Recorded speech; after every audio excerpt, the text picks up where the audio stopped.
To order. Welcome to meeting number 116 of the House of Commons Standing Committee on Natural Resources, pursuant to Standing Order 81.5 and the motion adopted Wednesday, November 20th, 2024.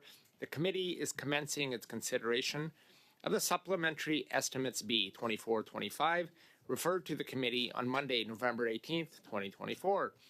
Today's meeting is taking place in a hybrid format. I would like to remind participants of the following points. Please wait until I recognize you by name before speaking. All comments should be addressed through the chair. Members, please raise your hand if you wish to speak. Whether participating in person or via Zoom, the clerk and I will manage the speaking order the best we can. I would now like to welcome our guest and witness with us today for the first hour. The Honourable Jonathan Wilkinson, Minister of Energy and Natural Resources, and also from the Department of Natural Resources officials, Michael Vandergrift, Deputy Minister, Francis Brisson, Assistant Deputy Minister and Chief Financial Officer, Glenn Hargrove, Assistant Deputy Minister, Canadian Forest Service, and Aaron O'Brien, Assistant Deputy Minister, Fuel Sector. Welcome, and just to let everyone know, I use these cards. Yellow is the 30-second warning. Red is time's up. I'll try not to cut you off mid-sentence. And Minister Wilkinson, thank you. The floor is yours for opening remarks. You have up to 5 minutes. Thank you, Mr. Chair. Honourable colleagues, it is a pleasure to be with you today to speak to Supplementary Estimates B. Climate change is altering our world's natural environment in a myriad of harmful ways. This means increasingly severe and frequent weather events, but it also means more expensive groceries, higher local taxes, and higher insurance premiums for Canadians. In fact, climate change is already costing the average Canadian household $700 per year, and it cost our economy $7 billion in insured losses last summer alone. There is some good news here. The economics behind climate change are transforming global finance and markets, creating enormous opportunity on a scale similar to the Industrial Revolution for those who are thoughtful and strategic. Canada's economic strategy, informed by science and business, is seizing this opportunity for workers and businesses. I look to places like Alberta, where over 6,000 workers are busy building a net zero petrochemical facility, and other companies are moving quickly to reduce emissions and create thousands of good jobs. Companies like Strathcona, Linde, Shell, Entropy, and more. We cannot economically nor environmentally deny and ignore the scientific reality, as the Conservative Party does today. Just like Canada's scientists, the last time Pierre Poilievre was in government, Conservative MPs are muzzled and silenced. They are forced to repeat the same robotic rhymes and tired slogans. Their leader calls the shots and does not let them act on the impetus in front of us: a strong economy and a livable future for our children. The government is taking a different approach, one focused on making life cost less, creating jobs, and seizing the economic opportunities in front of us, positioning ourselves to continue supplying the world with its energy and critical minerals needs. Our approach is securing Canada's future as an energy superpower, delivering for Canadian workers in our oil and gas sector by placing a cap on carbon pollution. This ensures record profits are invested back in Canada instead of overseas. It keeps the sector competitive over the long term, and it creates thousands of jobs for Canadians and reduces emissions. This plan is working. We have attracted historic investments from companies including Volkswagen, which is building the largest electric vehicle manufacturing plant ever, like Air Products, which is investing $1 billion to build a new hydrogen facility in Alberta, and like the Birchall Wind Project in New Brunswick, which is cutting energy bills and creating good jobs for the Tubik First Nation. Comme je l'ai mentionné, les émissions... And as I mentioned, emissions are down. They have dropped 8% below 2005 levels, the lowest they have been since 1992. By 2030, emissions will be 41% lower than what it would be under the Conservatives, and millions of tons less than under the NDP's plan. We are discussing today reflect the focus on creating jobs and increasing economic opportunity across Canada. They include investments for Indigenous peoples, building new clean energy projects, advancing new technologies, extracting critical minerals, fighting wildfires, and giving workers a seat at the table through the Sustainable Jobs Act. I felt compelled to appear before you today because these important measures are at risk. The Conservative Party, enabled and supported by the Bloc and the NDP, are obstructing the work Canadians elected each of us to do by bringing this Parliament to a complete standstill. As we speak, the chamber upstairs, they are blocking vital legislation that will deliver clean water to Indigenous communities, funding to build affordable housing, and funding for healthcare and dental care. The NDP used to say that they were a party of workers, but they are now supporting the Conservatives in blocking the $3 million needed to give workers a seat at the table through the Sustainable Jobs Act. Le Bloc Québécois se souciait. The Bloc Québécois used to care about Quebec's forestry sector, but are now supporting the Conservatives, blocking over $4 million of critical funding to fight the forest fires that have harmed our forest industry. Party, after years of ignoring Indigenous rights and voices, are blocking over $13 million for the important work of the Indigenous Advisory Monitoring Committee. And together, these parties are blocking funding for the Smart Renewables program, a program that is helping to build affordable, reliable, and clean electricity grids.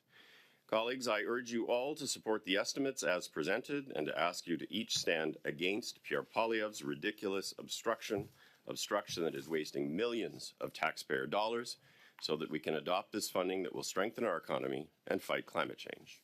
Thank you very much, Mr. Chair, and I look forward to the questions. Thank you for your opening remarks, Minister Wilkinson. And now I will go to our first round of questioning, which starts with Ms. Stubbs. Ms. Stubbs, you have 6 minutes and the floor is yours. Thank you, Chair. Thank you, Minister and officials, for being here. Minister, it just strikes me, everything that you just talked about, it seems to suggest that you yourself haven't been in power for 9 years. And I guess the obvious question for most Canadians would be, well, how do you imagine that any of us are supposed to believe that any of those things are priorities for you when after 9 years you haven't got any of it done? And if you're so confident, now you want to fight the Conservatives, you want to fight the NDP, you want to fight whoever, then just call a carbon tax election and let Canadians actually make this decision for once and for all. But I just have a general question to start with you. You know, if you're a seller of a product, do you believe that having more customers is better than having one?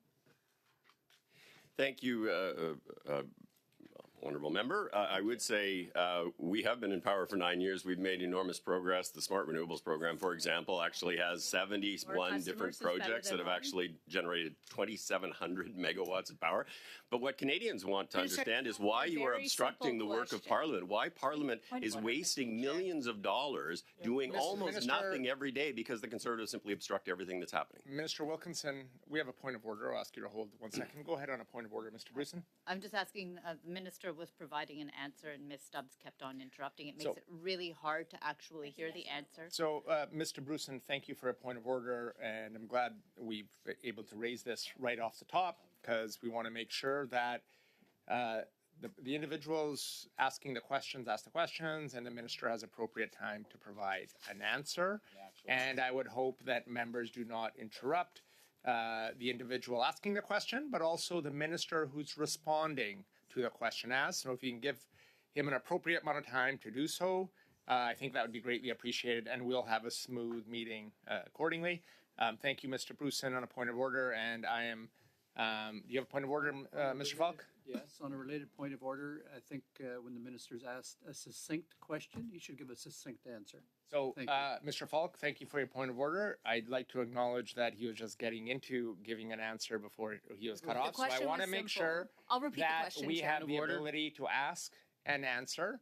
I will go back to you, Ms. Stubbs. Sorry, point of order. Sorry, we have a point of order from Mr. Angus. I don't want to give anybody advice with my old gray hair, but my Conservative colleagues keep ruining their clips by doing points of order. I'd say let's just carry on. Thank you. Minister, do you believe it's better to have more customers than one? Minister, do you believe it's better to have more customers than one? It's exactly the reason why we actually built the Trans Mountain Pipeline, which you folks couldn't actually get built, is to ensure that we actually had access to Tidewater to be able to actually sell our products to other markets. So after 9 years, what actually happened is in the first 2 years of your government, you killed the 2 private sector proposed dedicated export pipelines, one to be able to export to Asia, one to the East Coast, which would have secured energy self-sufficiency for Canadians and secure export markets in Europe. In fact, TMX now has only just started operating, and within 5 years, Canada will be out of pipeline capacity altogether. It is because of your policies that Canada now in 2023 is still dependent on the U.S. as a number one customer for oil and gas, while the U.S. since 2015 in every Democrat, then Republican, then Democrat, then Republican administration has turned the United States from a net importer of oil into a net exporter, Canada's biggest competitor. Well, because of your anti-development policies, they are still Canada's biggest customer. How can you be proud of a track record that helps create jobs and build pipelines, sends money and investment into the United States while leaving Canadians broke, poor, and jobless? Well, I would say it's a sad state of affairs when a representative of a political party that actually couldn't get anything built in this country is actually making that kind of an argument. At the end of the day, the Conservative Party gutted environmental protections such that nothing could actually get built in this country. They lost social license. They lost the ability to work with Indigenous peoples. It was this government, through the work that we did very proactively, particularly on the Indigenous side, that actually was managed to get the Trans Mountain Pipeline built, but also major projects across this country. Except you killed the Northern Gateway Pipeline, of which every single Indigenous most folks community supported and had mutual benefit agreements that you took all away from them when the Prime Minister vetoed it without any consultation. Can you at least by now answer the question, how many oil and gas jobs will your one of its kind in the world production cap kill? It's going to create tens of thousands of jobs in Alberta when you actually are going to see large-scale CCUS projects that are going to be built in Alberta, that are going to be operated in Alberta, methane reduction technologies that have already driven significant job growth in Alberta. You are going to see significant job creation associated with the path. And that is exactly why you hear from workers that they actually think this is a good thing. Rather than letting companies that are making enormous profits simply distributed back to shareholders, Minister, this is actually going to ensure they invested in Canada. You're talking about jobs in the future. 300,000 Canadians since 2015 have already lost their oil and gas jobs because of your policies. The Conference Board of Canada, S&P Global, and Deloitte says you're first of its kind in the world, not a cause for celebration, but instead a cause for caution, says your cap will kill between 100 to 150,000 jobs over the next 15 years. So I guess the question is simple then. Do you believe the Conference Board of Canada, S&P Global, Deloitte, the Canadian Chambers of Commerce, and all of the other experts and economists who have come out to say your oil and gas cap, exactly as you intended to do, will kill hundreds of thousands of jobs? Do you think they're wrong? I do, actually. They were basing their analysis, first of all, on a regulation that didn't even exist. Second of all, one of the assumptions they made was that oil and gas companies would do nothing to reduce their emissions. The only person who in this room, or the only people in this room who actually think that's a reasonable thing to say, are the climate deniers who maybe sit on the Conservative benches. But I would say, Paul, an oil sands worker from Fort McMurray, said the oil and gas companies are taking our money and bringing it out of the province right now. All these companies are just raking in the money, taking it away where it can be invested. If it's a pollution cap, if it's carbon capture, there you go. That's an investment. That's more money that you keep here. And that is exactly right. Minister, you mentioned Indigenous opportunities and jobs, and I certainly have been an advocate over the past 10 years since I've been elected for job opportunities and economic prosperity for Indigenous people, reconciling action so they can move from surviving poverty to thriving in prosperity for the benefit of the entire country. Do you know how many Indigenous people are employed in Canada's oil and gas sector? There are many, as there are in Canada's mining sector, and I would say that's an extremely good thing. But I would say, once again, we're here because the blockage in Parliament to be able to get the SUPS-B approved means that you're actually looking to kill the Indigenous Advisory Committee, something that has been enormously important for the oil and gas sector, and that's something you should reflect on, and so should your leader. Minister, up to almost 10% of the oil and gas sector jobs are filled by Indigenous people. Those are the people most at risk Ms. of Stubbs, your anti-energy policies. Time's up. You'll have to continue that line of questioning in the next round. Thank you. We'll now go to Mr. Schiefke. You have 6 minutes, sir. The floor is yours. Thank you very much, Chair. I'd like to welcome the Minister to committee today. Minister, this is the first time we've had an opportunity to ask you questions in this committee since the U.S. presidential election. So with that in mind, I wanted to ask you about the relationship between Canada and the U.S. And as the Minister of Energy and Natural Resources, how would you describe that relationship? And more importantly, how are you preparing to protect Canadians? So, I mean, the relationship between Canada and the U.S. obviously is an extremely important one, incredibly interconnected and interdependent. That is true in energy, but it's true in autos, and it's true in a number of different sectors. It is extremely important that we continue to move forward in a relationship that is mutually beneficial for the United States and for Canada. That is something that we certainly are going to be discussing with the Trump administration. There are many areas where Canada supplies incredibly important things. 60% of the oil that's imported into the United States comes from Canada. There are 18 million homes that are powered by uranium in nuclear power reactors in the United States. 85% of the electricity the U.S. imports comes from Canada, and it powers 6 million homes, including Boston and New York. So the critical minerals, and it goes on and on and on. There's a huge benefit to us continuing to work collaboratively together, and there are actually areas where we can better enhance that collaboration for further mutual benefit, and that's certainly something that I will be discussing with the nominees of the new president once they are fully in place. Thank you, Minister. Something that, as you know, is very important to me and members of our caucus and most members in the House, except for the climate deniers and the Conservative Party, is efforts to fight climate change. And a key part of our government's work to fight climate change includes building new renewable energy projects. This is enabled, at least in some part, by the Smart Renewables Electrification Pathways Program, something they wholeheartedly support. Can you share with this committee and Canadians that are watching what the program does, why it's important, and why Conservative members, in your view, and their leader are trying to stop this funding? So it's an extremely important program. It's both an economic and part of the climate plan. It supports the deployment of clean electricity infrastructure, from smart grids to wind turbines to solar panels. It also does energy storage. It provides thousands of good jobs, cheap electricity, and it makes our electricity grids more affordable, reliable, and clean. It is also the case that most of the projects that actually have been undertaken through that program have Indigenous ownership of some form, many that is 100% or the majority, like the Cowessess First Nation in southern Saskatchewan and a whole range of others. There are about, I think, 2,700 megawatts of power that have been deployed, clean power that have been deployed through that program, and approximately the same amount of energy storage.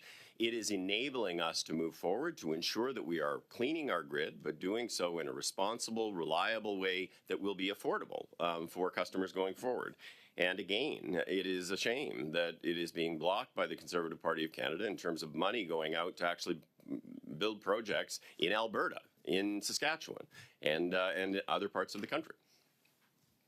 Merci, Monsieur le Ministre. Vous avez mentionné. Thank you, Minister. You mentioned the threats to and the opportunities associated with climate change. We know that as we reduce emissions, we already see the consequences of wildfires, extreme drought. Could you please tell us a few words about what the Government of Canada is doing to protect Canadians from the effects of climate change that we're already experiencing?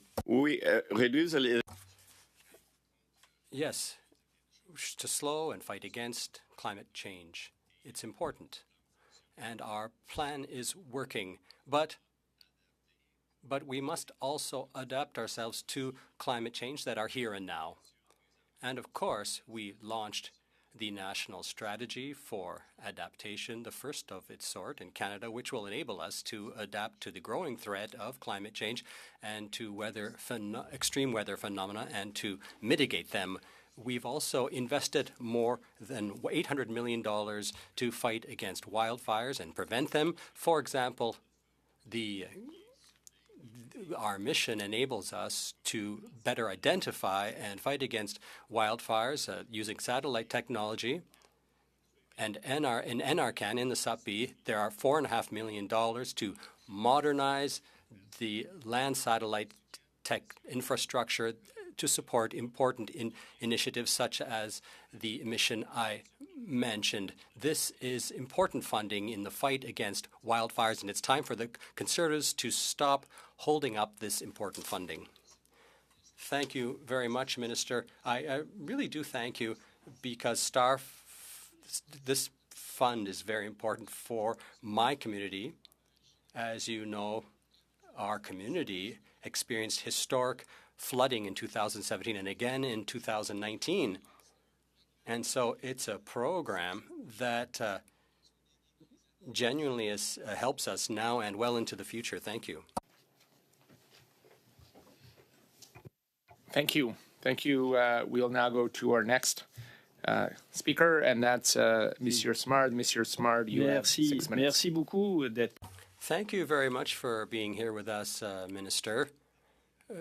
We've often heard talk of hydrogen, and I don't want to get into a long commentary on this. I just wanted to say that a number of articles have been published saying that the hydrogen bubble is bursting.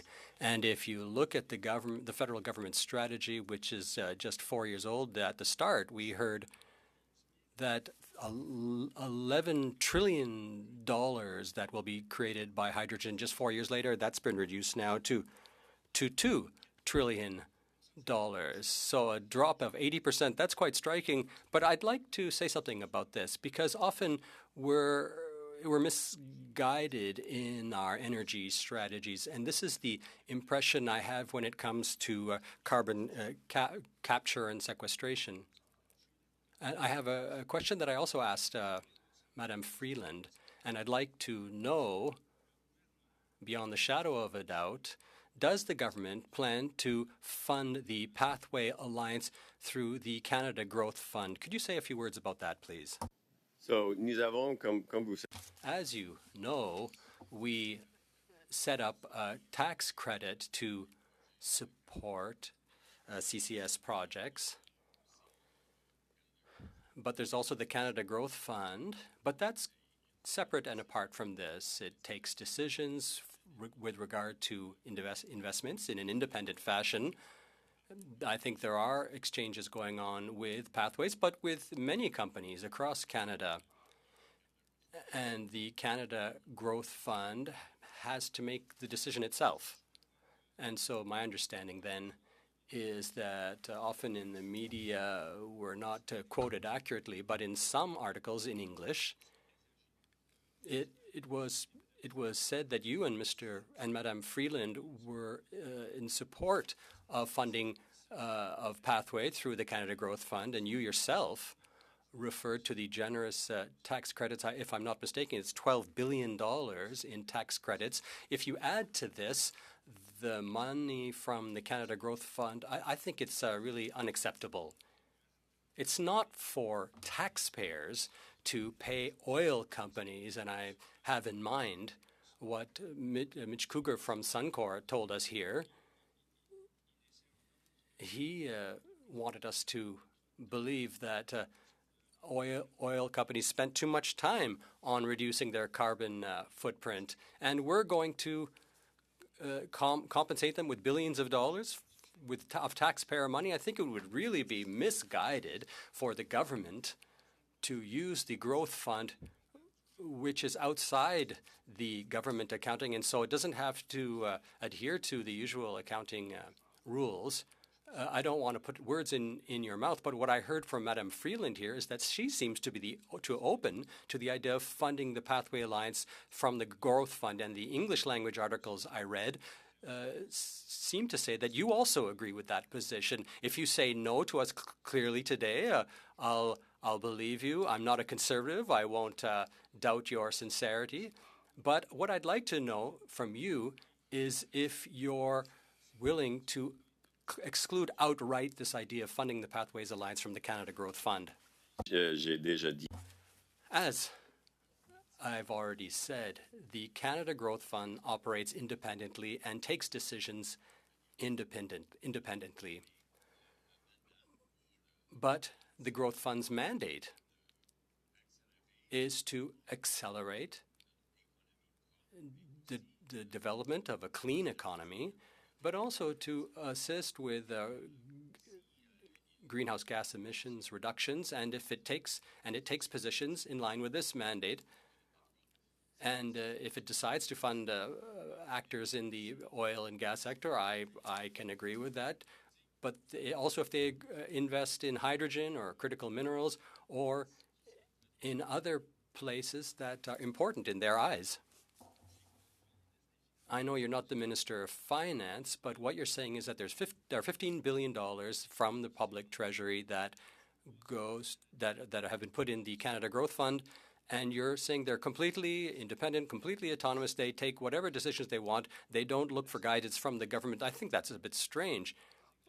And I suggest you look at all the press, because there are articles in English language media where they seem to say that you and Madam Friedland are open to providing support to the Pathways Alliance, and I'm happy to believe you.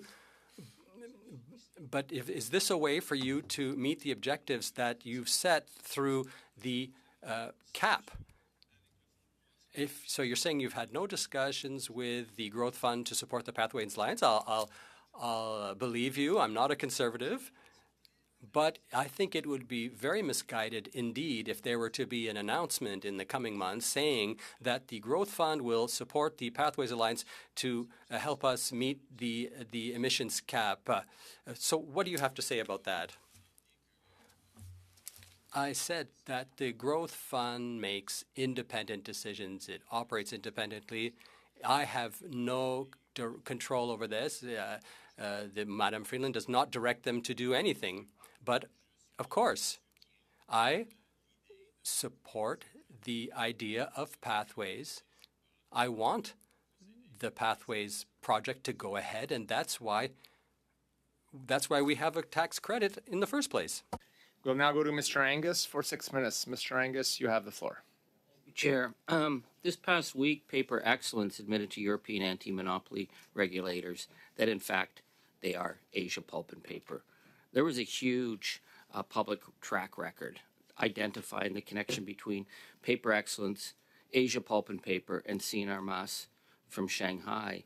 And yet your officials, your government, came and told us that you couldn't find any connection whatsoever. So did they just play you guys for suckers?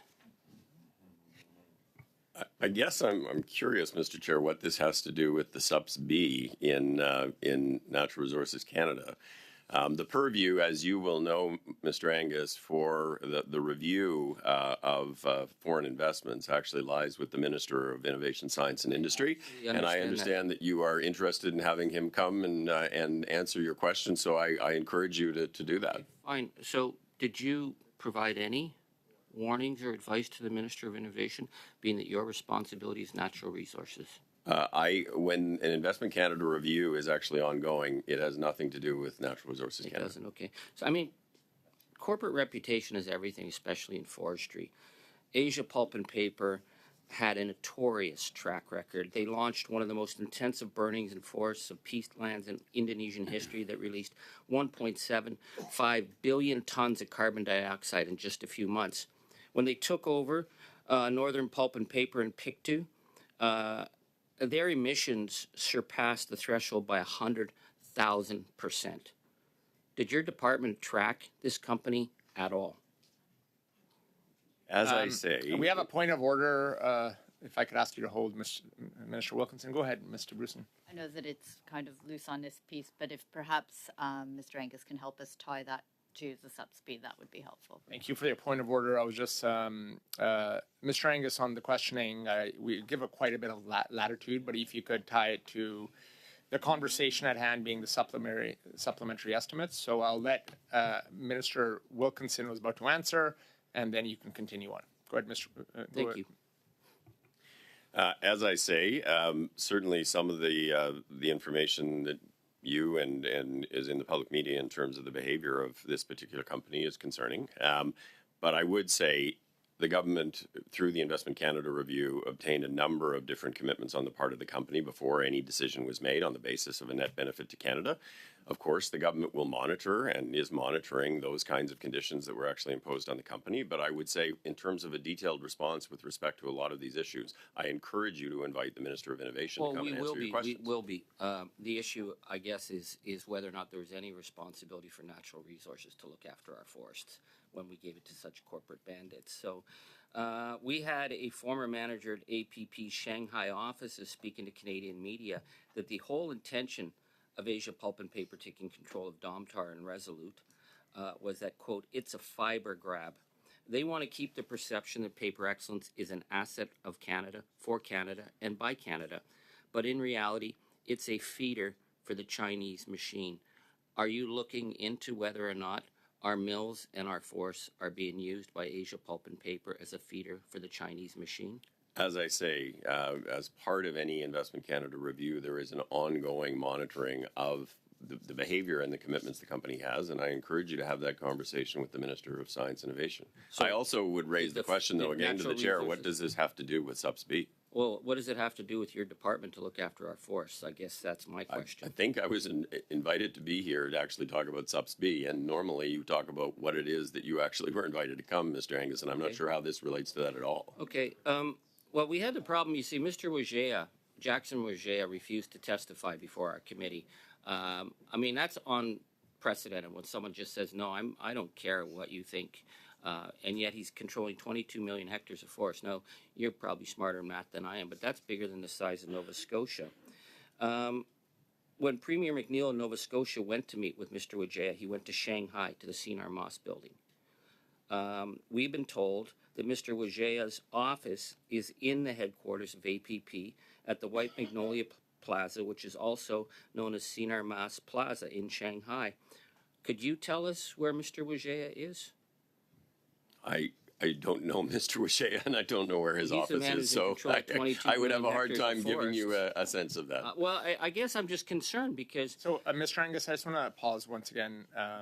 As a reminder, if we could tie it to the supplementary estimates, you do have a significant amount of latitude to work within, but because the minister is here on the supplementary estimates, and you're free to ask your questioning as you wish, but to tie it back to the conversation at hand today. I'm sure you can find a way to do all of that. Thank you. Oh, I absolutely. I know this is uncomfortable that we gave 22 million hectares of Canadian forest to a company with such a track record, and we are going to have to plant all these, 2 billion trees to cover all the damage?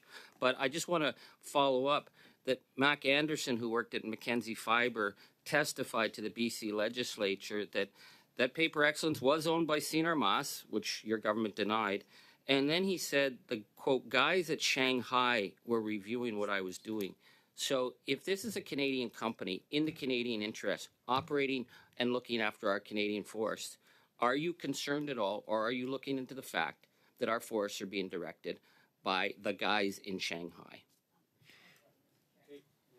Point of order from Mr. Bruson. Mr. Bruson on the point of order. I just feel like we keep on going to the same point, and I still haven't received an answer about how this ties to the SUPS-B. And I know that Mr. Angus has brought a motion to have Mr. Jay come. And so, that may present an opportunity for us to get a lot of these answers, but this doesn't tie to the SUPS-B as far as I can tell. And we've tried a few times to ask for even just a slight hook into them. So perhaps if Mr. Angus can help with that, that would be helpful.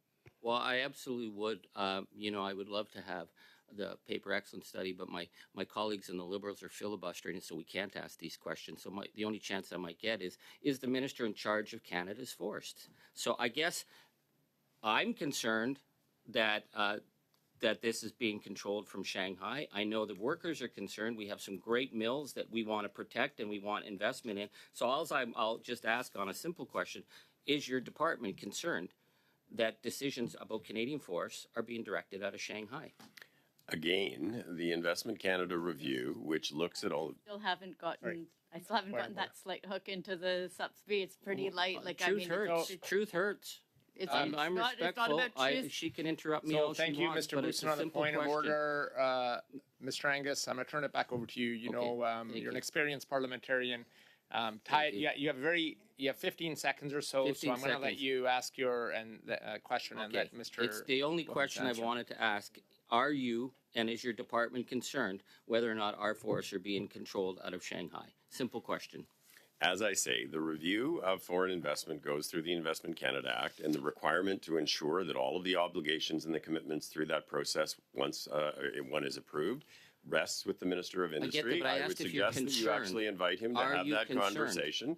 And I would also actually it's a personal suggest question. that Are you you have a conversation with one of your friends, Doug Ford, who actually is responsible for the management of the forests. If you know anything about the constitutional Well, jurisdiction here, Charlie, the province is actually I'm glad manage you're the bringing up forests. Doug The federal Ford, but I government wanted has- to know if you were Right, concerned. so I'll call I'll- Doug and I'll check in and Thank see you, what Dougie has to Minister say, but I was Wilkinson, hoping that you and- were concerned. Thank you, Mr. Angus, for your questioning.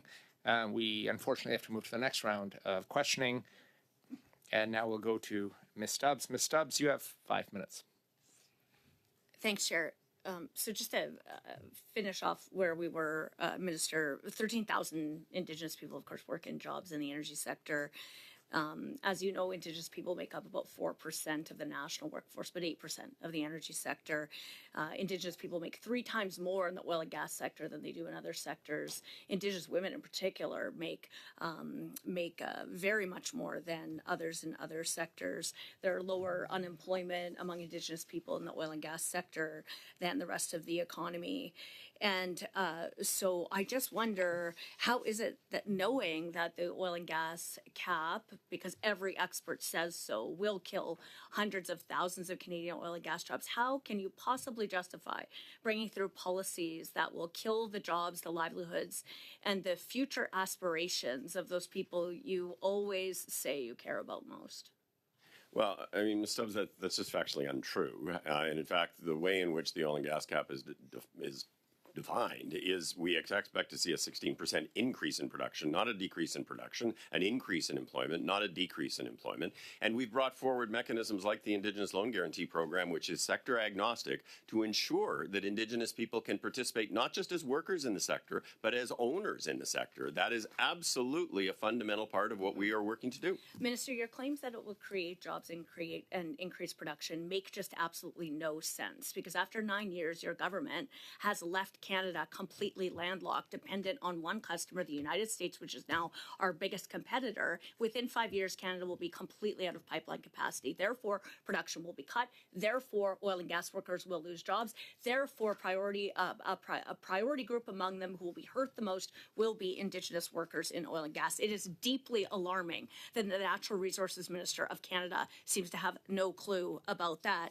And I guess then you don't really care that Dale Swampy from the National Coalition of Chiefs says, quote, if the federal government continues on its path with C-50, a just transition, which you know will kill 170,000 oil and gas jobs immediately, because your own memos told you so, and he says an emissions cap, which is a productions cap, and other crippling legislation will cause an energy crisis that will have catastrophic effects on our people, especially those living on reserves across the country. Shame on you. But let's talk about LNG, because of course it's you and your government who seem to be the only people in the world who think there's no business case for Canadian LNG. How many countries, Minister, have asked for LNG from Canada? First of all, I would say it's the height of hypocrisy for a member of a party that actually could never get a pipeline to Tidewater built to actually be saying that we're somehow at fault for the fact that there's actually still a significant amount of oil going to the United States.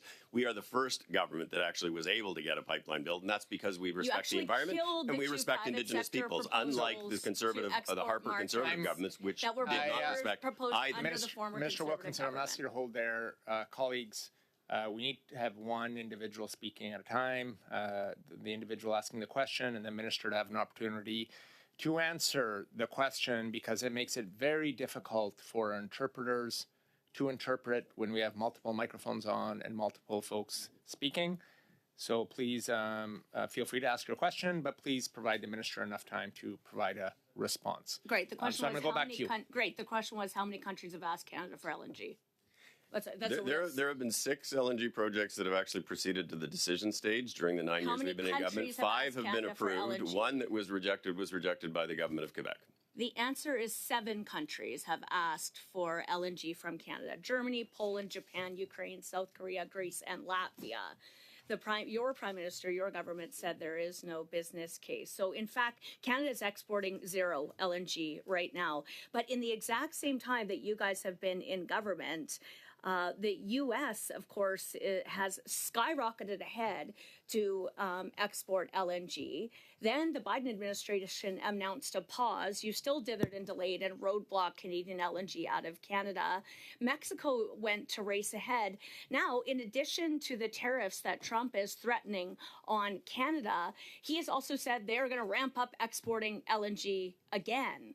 How on earth, Minister, can you justify your anti-development and anti-energy policy that send $500 billion in businesses and investment from Canada to the United States, creates jobs, builds critical infrastructure, helps export from the United States while landlocking Canada, killing our GDP, doubling housing costs, doubling food bank uses, skyrocketing the costs of all essentials, and killing Canadian jobs? I mean, it would be nice if you would actually use some facts, Ms. Stubb. There are 3 LNG projects that are actually in the process of being built right now. One is LNG Correct, Canada which 1. means The none are second is being Woodfibre. exported. The third is Cedar LNG. With respect to the Zero East is Coast, being the East Coast exported. opportunity, I would suggest that you read the newspaper because it was Repsol and TC Energy who actually said that there was no economics because the infrastructure costs of getting that amount of gas to the East Coast actually meant that the price of gas would not be competitive. That was a business decision by businesses. And you Thank killed you, pipelines to the East Ms. Coast. Stubbs. Thank you, Minister Wilkinson. We will now go to our next speaker, which is Ms. Lapointe. Ms. Lapointe, you have 5 minutes. Thank you, Chair. Minister, I was pleased to hear you mention critical minerals funding in your opening remarks. Last week, I met with the Mining Association of Canada, where they highlighted the importance of de-risking Canadian critical minerals projects through a lot of our tax credits, such as the Critical Minerals Exploration Tax Credit, the Clean Technology Manufacturing Investment Tax Credit, and the Mineral Exploration Tax Credit. And they specifically talked about their members' frustrations with the obstruction in the House of Commons that's happening right now, holding up these tax credits.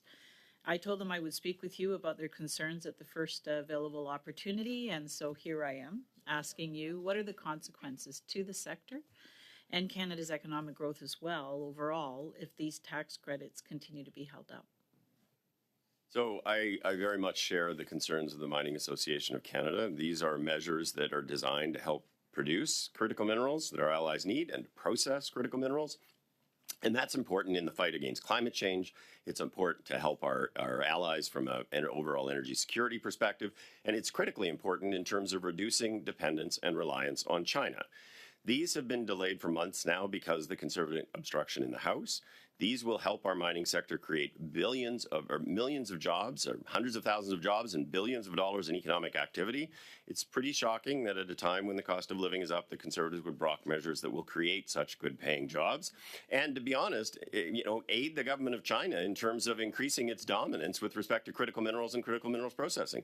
One of the things that's in SUPS B is money for the Saskatchewan Research Council to actually develop a process for processing rare earth elements, something that are all processed in China right now. It is ridiculous, the kinds of things that are being blocked by the obstruction of the Conservative Party of Canada.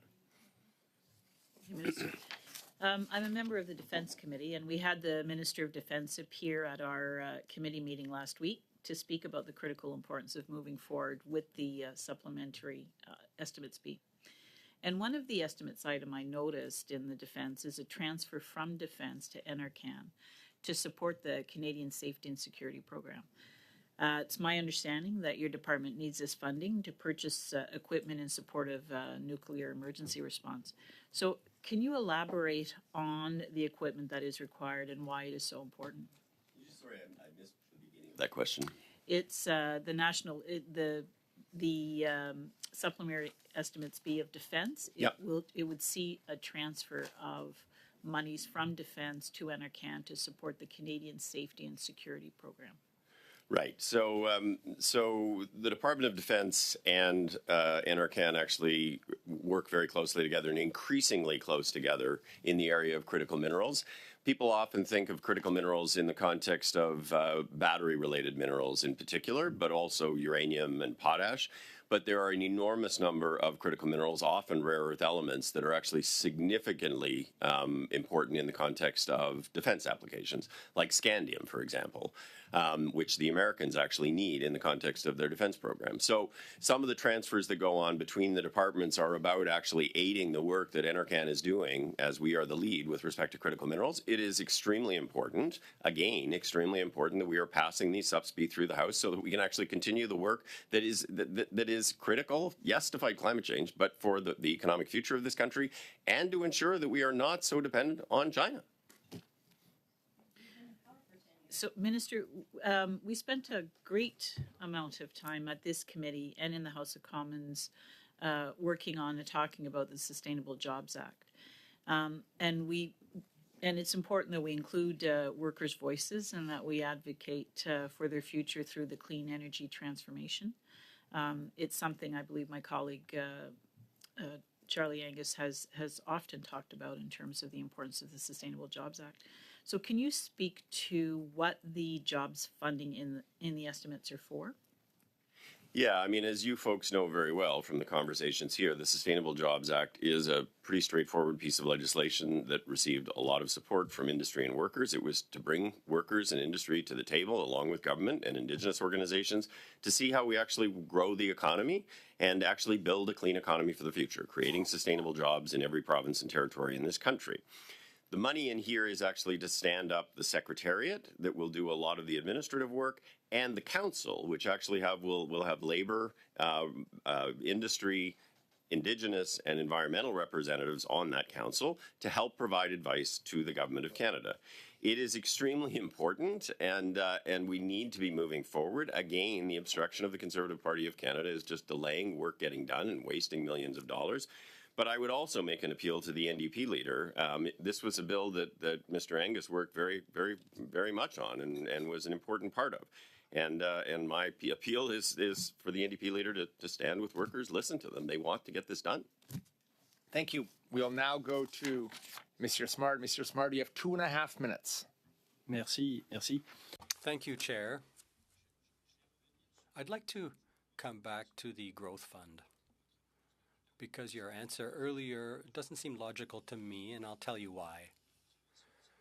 When you brought out the clean energy strategy, Mr. Guilbeault was very generous with me. He sent me a presentation that you were using at the time, and in the presentation, there's talk of the ambitious government plan in the 2023. There's talk of $40 billion. And then it's broken down. There's tax credits for investment in hydrogen and carbon capture, $10 billion to the infrastructure bank, $3 billion for an renewable energy program, and then $15 billion for the growth fund. That's included in the $40 billion. So in a certain way, the government was intervening directly. The growth fund can't decide, I'm going to invest in the forest industry. If that were the case, it would be in line with the presentation that I have before me.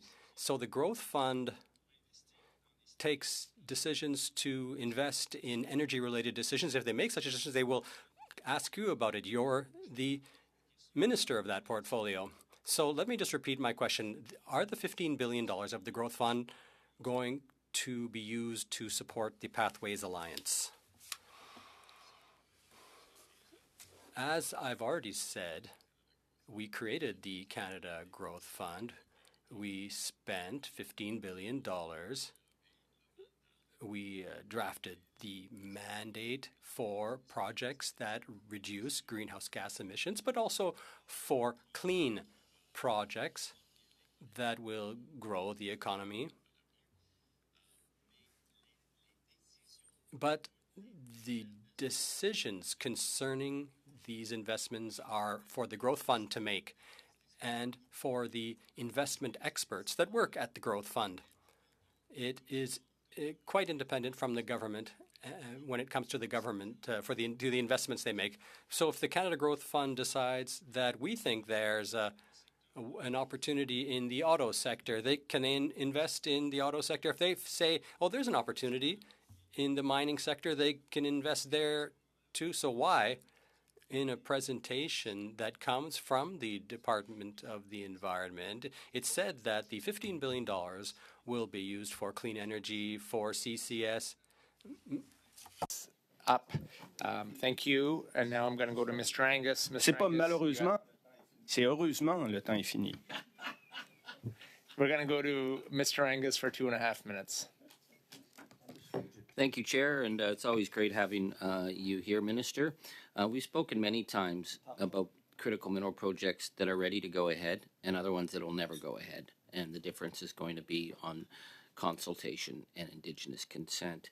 The BC First Nation Energy and Mining Council are really trying to work this through. I mean, they've got a great plan here. They've got 50 recommendations, but they tell me they're frustrated. They say the government's only willing to talk about 2, and they feel that they're on the sidelines. So you have the ability to unlock these keys to get these doors open. Are you going to meet with them? Are you going to listen to Indigenous issues on consent? You know, cumulative impacts on the land impacts on traditional ways of life. They have to be part of the discussion if we're going to get these projects off the ground. I couldn't agree with you more. And if they have been endeavoring to contact me, I'm not aware of it, but I'm happy to meet with them. They actually sit as an active member of the Regional Energy and Resource Table, which in British Columbia is a fully trilateral table that includes the Forestry Council and the Energy and Mining Council. As you know, there are some First Nations that are very welcoming of mining and much more used to it, the Tahltan, for example, which have done a number of deals. But certainly, yes, absolutely, I'd be very happy to meet with them. I don't want to get into my backyard too much, but in my backyard, the Pentagon showed up the other day with a $20 million check to get a cobalt refining plant off the ground because Canada is still not putting the money up.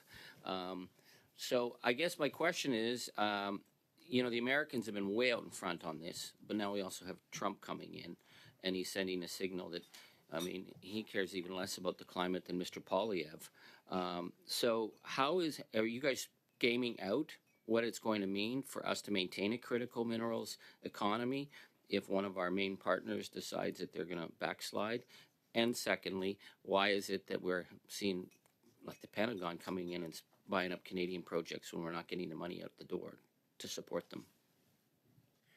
So we certainly were aware of the DOD investment. In fact, we work quite closely with the DOD on that. But I mean, you may have seen, I actually was in that region just a couple of weeks before that announcing money from the Government of Canada. So the DOD money was actually in addition to money that the Government of Canada has put in. But certainly, yes, we are gaming out all kinds of things in terms of how we actually move this forward. And it's both in terms of our relationship with the U.S., but it's also in terms of how we actually continue to supply others, and like the Japanese, which are making investments in Canada, like the French that have a fund to invest in Canada, like the U.K., which is increasingly interested in doing that. So yes, we are doing that. Thank you. Thank you, Minister Wilkinson. And Mr. Angus, we will now go to Ms. Tubbs, but I am going to unfortunately have to cut back the last 2 rounds of questions to 3 minutes each, just in light of time. So, Ms. Tubbs, I'm going to give you the floor for 3, and then our colleague across for 3 as well. Okay. Please go ahead. Thanks, Chair. Thanks again, Minister. After 9 years and 3 presidents, your government still hasn't reached a softwood lumber agreement with the United States. It's resulted in softwood lumber tariffs on Canada doubling to over 14%. Now there's a possibility it could be a further 11% increase. What do you have to say to the hundreds of workers, particularly in Quebec and BC, but right across the country, who have already lost their jobs? Well, I would say it's obviously a very difficult and very challenging set of issues. The U.S. administration, Republican or Democrat, have been very, very challenging to deal with on this file for a whole range of different reasons. We continue to look for a negotiated agreement with the Americans, and we will continue to do that. We have put in place measures, including in the last budget, about $350 million to actually support the forest sector, and we're looking at what more we can do. I certainly have met with all of the major companies, and the Minister of International Trade, who leads on this, is also doing that. It is wild, of course, given the former Conservative government got a softwood lumber deal done within months, and actually, in fact, right before you took over, got an extension done. Now, the committee next door is actually doing a study on softwood lumber, so since you don't seem to have anything to say to the workers who are losing their jobs, let me tell you what they're actually saying. The United Steelworkers says the impact of the last 8 years has been far-reaching, wide, and devastating. Steel, in terms of our sector, steelworkers, 2,500 to 3,000 jobs have been impacted. They say they haven't been feeling that softwood lumber is a priority for your government. Groupe LaBelle says, since hearing news on the tariffs, they looked at their client base and what they thought was acceptable to them. And guess what? Just as is the pattern of your government driving money, jobs, and businesses into the United States to the expense of Canadians, they say American clients are 50% of their business. And if things don't work out on the market side, they could lose much of that 800 workers could be affected by these tariffs for their company, Groupe LaBelle, alone. So what are you actually going to do? And really, what do you have to say to all the Canadians and to our entire country that you have made so vulnerable to the United States? Oh, where to start? I mean, the ridiculous nature of the questions that you've been posing today, I just don't have a think hard this is time cause for even beginning to laughing respond or to them. But smiling at the or end of the day, chuckling this from your is Liberal an colleagues important at issue. It's all. an important issue for folks who work in the forestry Point of industry. order. It's an important issue for the companies in the forestry sector. Mr. Wilkinson, Minister Wilkinson, a point of order from Mr. Patzer. Mr. Patzer on a point of order. Yeah, I think the record shows that Mr. Wilkinson thinks United Steelworkers are a joke, which is crazy. Mr. Patzer, that's not a point of order. That's a point of, I think, debate, and you do not have authority to debate right now. Minister, yes, go ahead, Mr. I Bouson. think that that was an inappropriate use of a point of order, and just to be clear, the record does not show that at all. So let's be clear, that is not So, what happened. thank you, Well, he just Ms. started laughing and so did you DeBruson, guys. on your point of order. That was not a point of order, and thank you for recognizing it Actions wasn't. versus words. I'm going to go to you, Minister Wilkinson. We have like 15, 20 seconds left, so you can finish off your answer to that. The forestry sector is obviously a very important sector, and there are many communities, certainly many in the province that I come from, of British Columbia, that actually have been suffering because of the softwood lumber issue. As I say, the Government of Canada has put in place a number of programs, including value-added forestry You don't work, have a to try to deal, actually and none of ensure your that we are spin moving jobs here forward, and we matters. are engaging the Americans, and we will continue to work as hard So as while we possibly Canada can faces to get a deal with the United States threats that's a of good deal tariffs for Canada. from the Thank United you, States, are you thank you, still actually Minister going to quadruple the Wilkinson, carbon and tax on thank Canadians in you, April? Ms. Stubbs, for your round of questioning. We will now go to Mr. Jawari. Mr. Jawari, you have 3 minutes to finish this off. Thank you, Mr. Chair. Welcome, Minister. Let's talk about something that's important, and it is within the estimates. This committee has undertaken a very comprehensive study on Trans Mountain expansion. We just finished hearing from witnesses, and as I was looking at the estimates, Estimates B, I was quite surprised to hear that the measure that keeps communities safe, especially Indigenous communities safe, along the route of the project, the Indigenous Advisory Monitoring Committee is actually at risk. Can you speak to that and indicating what this funding is and what is estimated for? This funding is extremely important. It's about $13 million for the Indigenous Advisory Monitoring Committee. That's an important part of the safe operation of both Line 3 and the Trans Mountain Pipeline. Indigenous monitors are full participants on the ground in terms of compliance verification, in terms of safety management expansions, environmental protection inspections, emergency management exercise audits, verifying that the Fisheries Act and the Species at Risk Act are actually complied with. The funding will ensure the Indigenous Advisory Monitoring Committee is able to continue its operations, conduct training, build capacity further. I have met with this committee on a number of bases. They do enormously good work. And to be honest, I think they and many Canadians are shocked about the fact that the Conservative leaders' legislative vandalism is blocking their ability to actually continue their good work. Thank you. Thank you, Mr. Jawari. Thank you, Minister Wilkinson, for joining us today on supplementary estimates. We appreciate you taking the time and answering questions at our committee. Thank you. We'll now suspend to be set up for the next hour. We're suspended.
Thank you. We are resuming our committee meeting for this evening. I want to thank officials for joining us.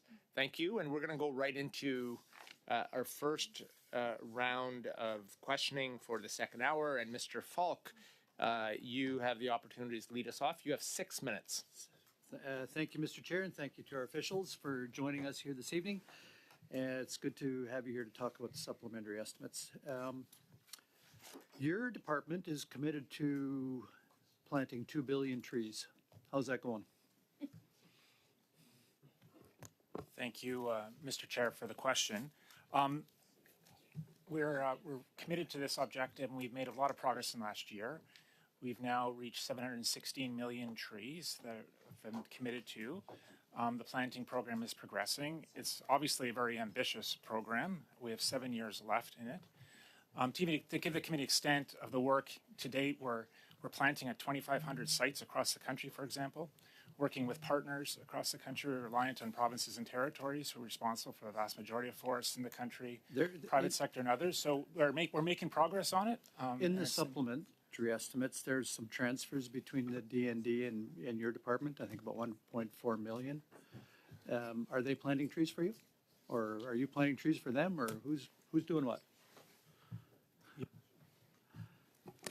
Yeah, so one of the streams under the 2 Billion Trees program is a federal stream, and so we're working with federal departments where they want to plant trees on federal lands, and D&D is one of those, and so we're working with them to plant about, they're planting about 14,500 trees. Okay. For areas where military personnel are living to increase the tree cover and all the benefits that come along with that. Okay. And are these trees primarily being planted in areas that have been harvested? Or is this virgin territory? There's a range. So generally not where trees have been harvested, because usually in Canada where trees have been harvested, there's a regulatory requirement for those to be replanted. And so what we're... And do you monitor that, whether or not they're actually being replanted? I think they're supposed to plant 3 for 1. Is that correct? So, I mean, it depends on the province. Those are provincial regulations. Okay. So not something that we directly monitor when areas are harvested. That's a provincial jurisdiction. But what we're looking at is incremental to regulatory and other sort of legal requirements. But in areas, for instance, that have been affected by forest fires or, areas that have not been forested, like afforestation type projects and things like that, or in urban settings, there are quite a range. Yeah. Okay, very good. And were you involved at all in providing advice to the minister about all the kindling around the Jasper area prior to the fire there? Sorry, when you say providing advice to the minister about kindling, could you be... The Natural Resource Department, what to do about the dry kindling that surrounded Jasper prior to the fire? So we did work with Parks Canada on a study around fire conditions and things like that. And was your advice heeded? It wasn't specifically focused on Jasper, but what I would say is, and we were at Environment Committee a little while back with Dr. Dan Thompson, who's one of our leading fire experts, and his view was, because we've actually been working on a study. So Parks Canada invited us in the immediate aftermath of the fire to look and to look at the fire spread and sort of do a forensic analysis and things like that. And years ago, Indigenous leaders told this committee that was a potential hazard and that there should be controlled burns. And so your department would have been aware of it, and I would have hoped that you would have advised the minister, and I'm sure there's record of your department doing that, and that the minister did nothing about it. But I want to change gears a little bit. I'm not aware of any such advice to the minister. Okay. In regards to the emissions cap that is being talked about, Deloitte did produce a study, and have you had an opportunity to review the study? We have seen the study as other studies as well. Okay, and are you in general agreement with the analysis of that study? Mr. Chair, that study, there's a range of studies around the proposals. They all use different assumptions, different starting points, different methodologies. So I think best colleagues in Environment and Climate Change Canada are overall responsible for doing the economic analysis around the proposal, and they'd be able to provide more information about that compared to other studies as well. The studies are fairly consistent in their conclusions that an oil and gas emissions cap will actually cap production. Would you agree with that? Mr. Chair, as the minister indicated earlier, the cap was designed in a way to cap emissions, but not to cap production. The studies suggest that production will be capped, and my question is, would you agree with that assumption? The regulation is now currently out for consultation. In that regulation, there is a regulatory impact assessment statement which lays out the analysis behind the regulation and the analysis leading to the conclusions that I just mentioned. Thank you, Mr. Falk. Time's that's up. It? Oh, I wasn't done. Yeah, well, you have another round. You can get more time from one of your colleagues. Thank you. We'll now go to Mr. Juari. Mr. Juari, you have 6 minutes. Thank you, Mr. Chair, and once again, welcome to the official, and thank you for staying back. I asked the minister about one of the studies that we're doing. There's another study that we've completed, and we're going to start drafting the report. Is the future of Canada's electricity grid? What we heard is a 25-year roadmap over nearly $2 to $3 trillion of investment. We also heard that various jurisdictions, Iowa provinces, will be looking at different energy mixes, and it's going to be a combination of renewable energy project as well as a clean energy project. On the clean energy project, naturally, I'm from Ontario, and the cornerstone of Ontario, it's going to be the nuclear power and the nuclear energy. And I was wondering if you could expand on what our government is doing in supporting the nuclear energy, both within Canada, across the jurisdiction that it's seen fit as well as how we are helping internationally. Thank you, Mr. Chair. That is an important question, and nuclear energy is a very important part of the energy mix for Canada moving forward in producing clean electricity. As this committee knows well, Canada will need more electricity, much more electricity, as we further electrify the economy, and clean sources of that electricity, and nuclear energy is clearly a major part of that. The government is investing significantly in that area. The clean electricity investment tax credit would make significant resources available for development of nuclear projects. Our department has provided pre-development funding to specific projects to assist in moving them forward. Most recently, Ontario funding for Bruce Power in developing its nuclear project there. The Canadian Infrastructure Bank has provided significant funding, over $900 million in loans to Darlington, Ontario Power, for the Darlington Small Modular Reactor Project. And we also, you mentioned, Mr. Chair, the Honourable Member mentioned internationally. Canada played a major role in decision Romania to construct two CANDU reactors. We provided export financing. It's providing jobs for Canadians, jobs for the Canadian supply chain. So that is an important part too in terms of exporting what is Canadian technology for use internationally. The follow-up question, and that'll be a short one, and I may be putting you in a position that you might, an uncomfortable position. So we know that the big infrastructure projects, $3 trillion is almost the same as Canada's GDP per year that we have to invest. And is there any strategy around much smaller nuclear reactors, such as micro reactors, being considered?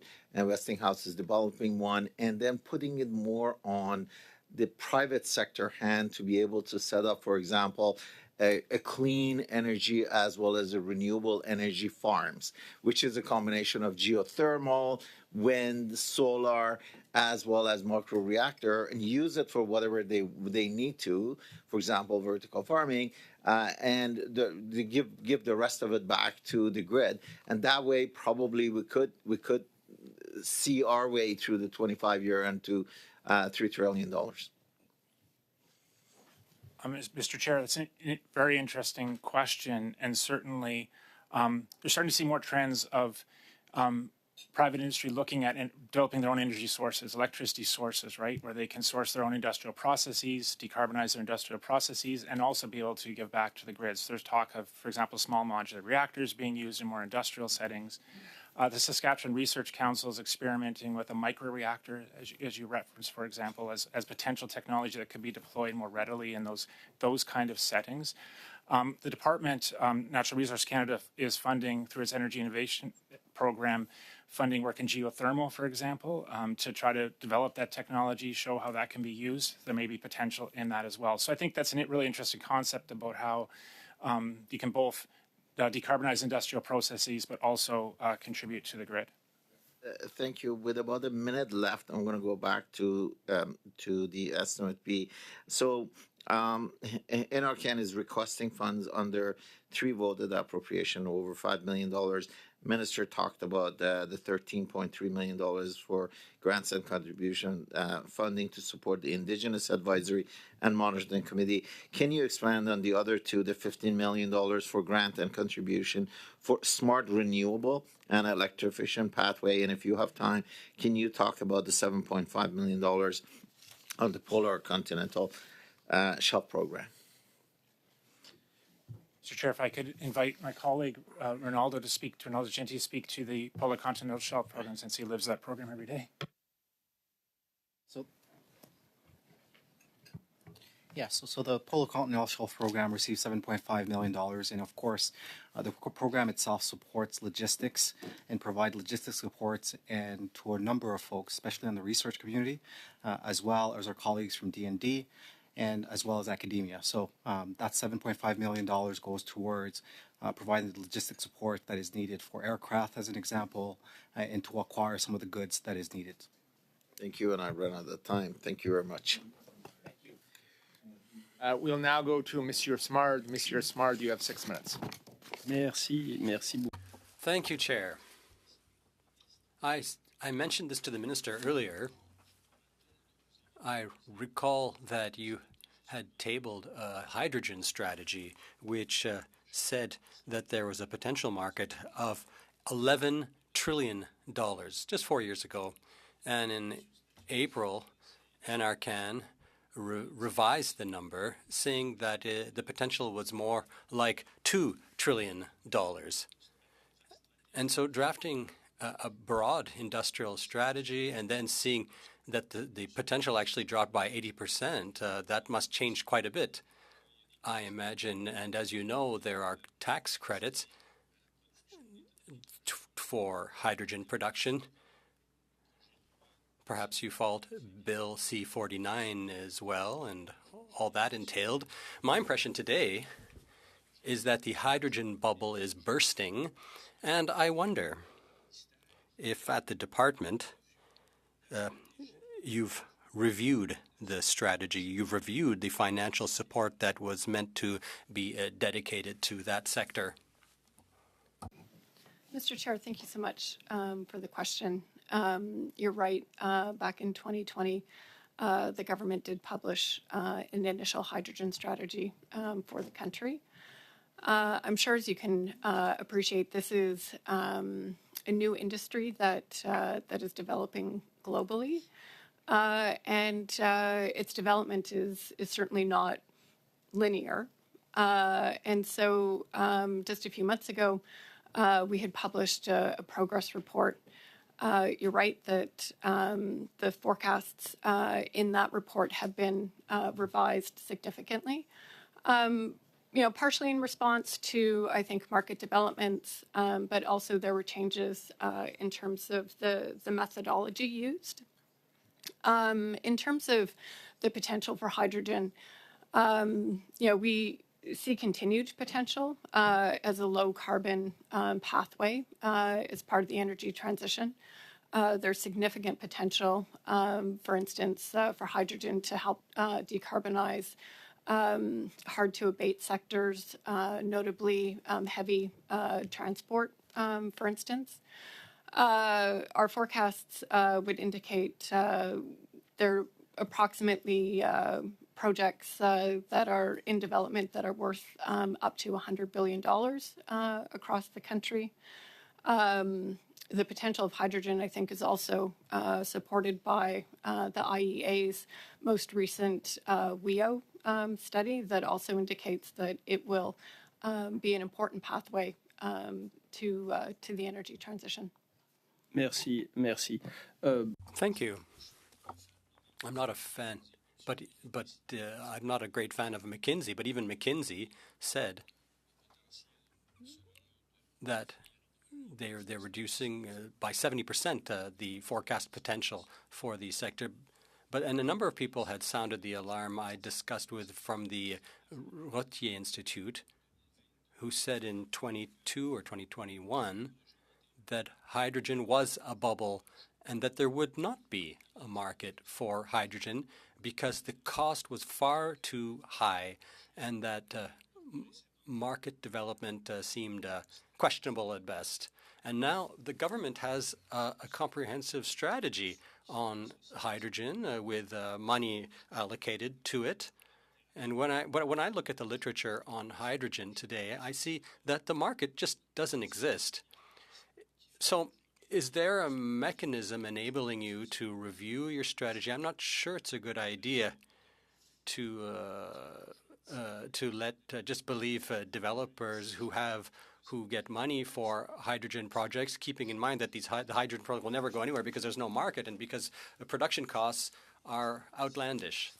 And so do you have a strategy to review the government's financial supports, the government's guidelines in this regard, given that today I think we can say that the hydrogen bubble is slowly but surely bursting? Thank you, Mr. Chair, for the follow-up. There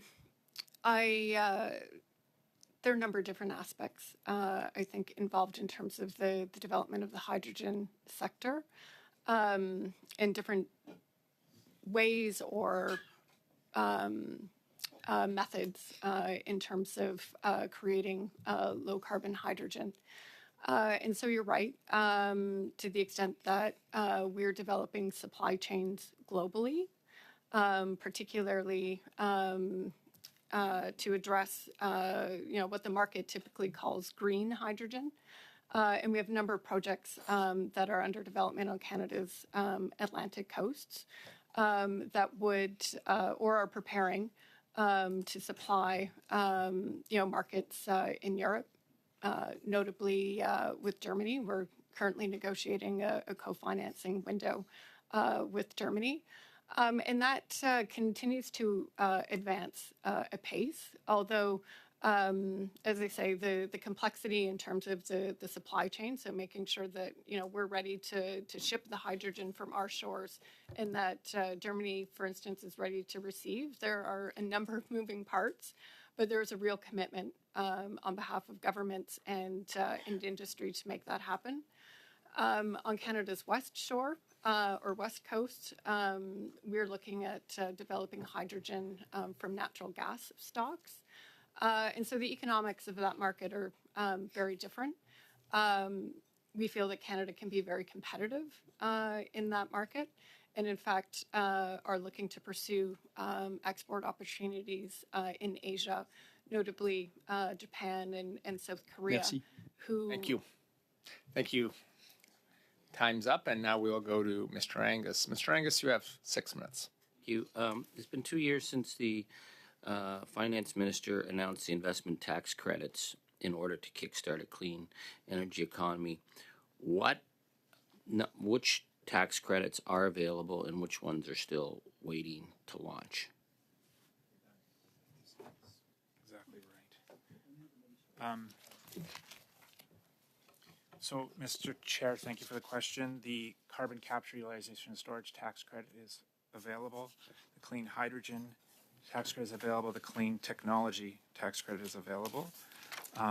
The clean electricity income tax credit is expected this fall. Okay.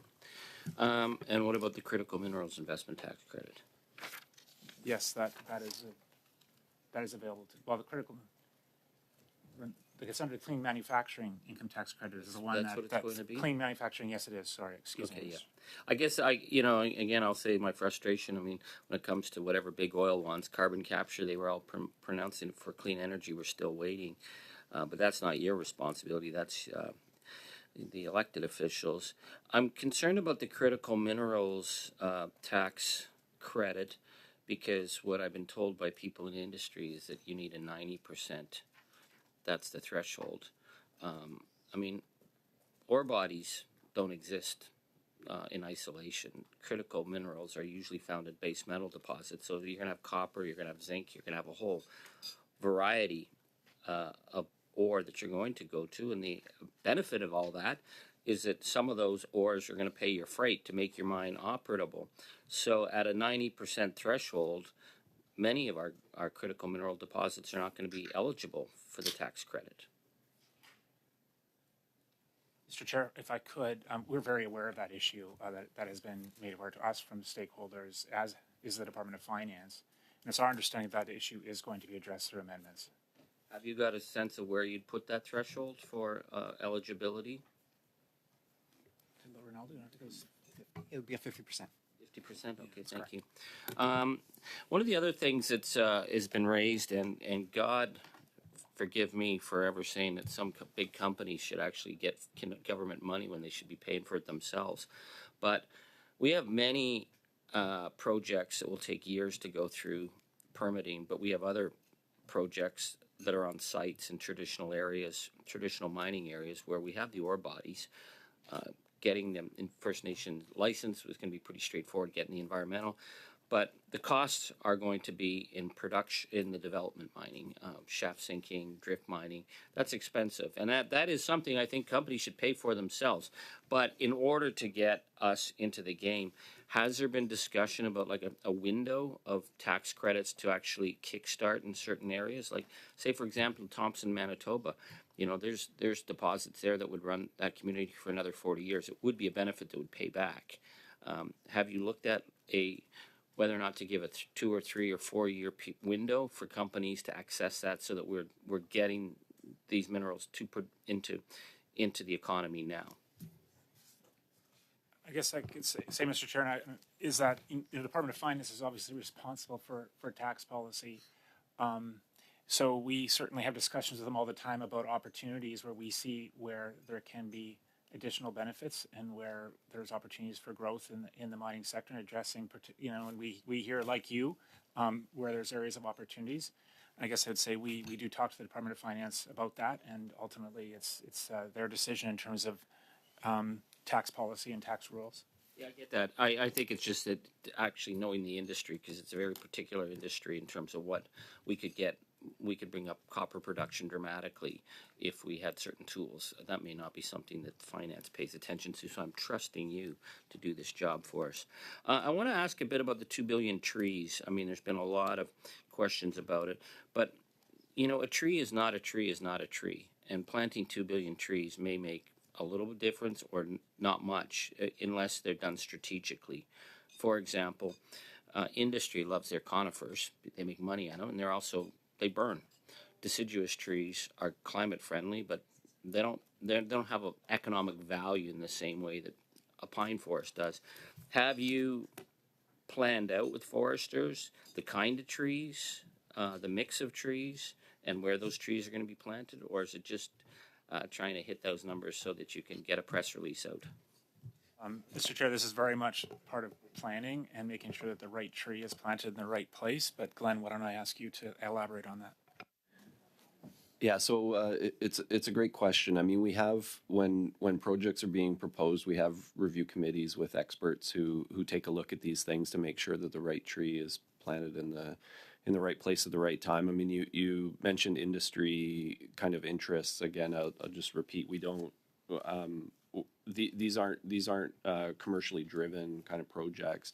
And one thing I would say is and we are looking at things like fire resistance and things like that when we're reviewing projects. And also, I would just say 92% of the projects to date have been multi-species projects. So I know there's been some criticism of the program of, planting, all kind of monocultures, but that's not the reality on the ground. 92% of our projects have at least 2 species, and throughout the course of the program so far, we planted about 250 different species of trees. Yeah, thanks. I'm pretty much done, and I thank for that. But it's really important that we look at, if the government's going to be doing this and not industry, we have mixed forests, because industry, and again, they're making their money off much more plantation styles, but those are also fire corridors now, and we're seeing in the boreal the need to return to the fire breaks of having mixed aspen, mixed birch in with the pine